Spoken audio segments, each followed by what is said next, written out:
ночь на 14 апреля на центральном рынке Владикавказа произошел крупный пожар, к тушению которого было привлечено 12 пожарных машин и 42 человека личного состава противопожарной службы МЧС. В половине третьего ночи очаг возгорания был локализован, никто из людей не пострадал. На месте происшествия работают дознаватели, которые должны установить причины возгорания. Специалистам предстоит опросить всех свидетелей произошедшего и оценить сумму ущерба. Материал, собранный на месте пожара, будет отправлен в исследовательские лаборатории Владикавказа и Нальчика. По предварительной версии, причиной возгорания могла стать неисправная проводка, либо халатное обращение с нагревательными приборами. Проводятся следственные мероприятия, направленные на установление причины пожара, виновного лица и всех обстоятельств, которые способствовали произошедшему пожару.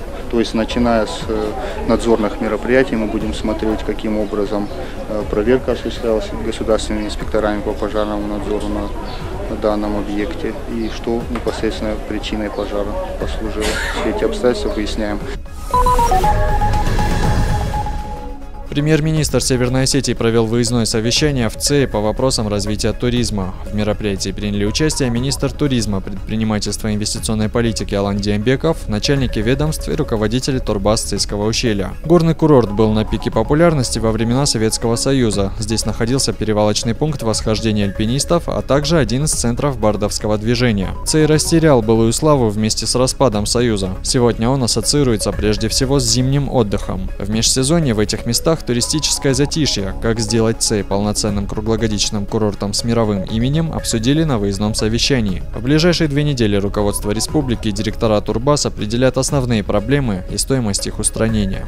Комплекс проблем, которые сегодня обсудили, и мы хотим конкретно, чтобы директора Турбас и руководители альплагерей высказали то, что им мешает в работе. Вы прекрасно слышали, это и общественная безопасность, и всякие коммуникации, и канализации, и очистные сооружения.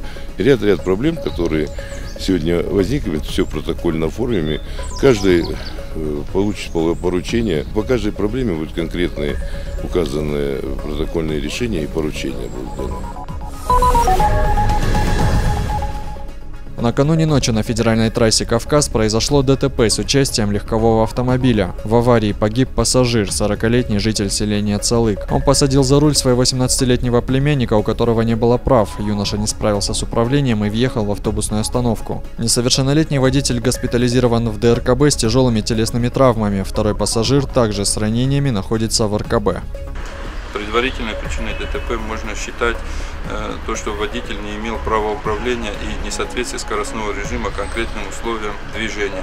Проверку по данному факту ДТП проводит Следственный отдел ОМВД России по Правобережному району. Воспитанников детского дома «Виктория» поздравили со светлым праздником Пасхи. Для детей подготовили настоящую развлекательную программу с веселыми конкурсами, сладкими подарками и зажигательной дискотекой. Организаторы мероприятия считают такие праздники для детей особенно важными, поэтому в конце мероприятия каждый ребенок получил приятный подарок, игры и сладости.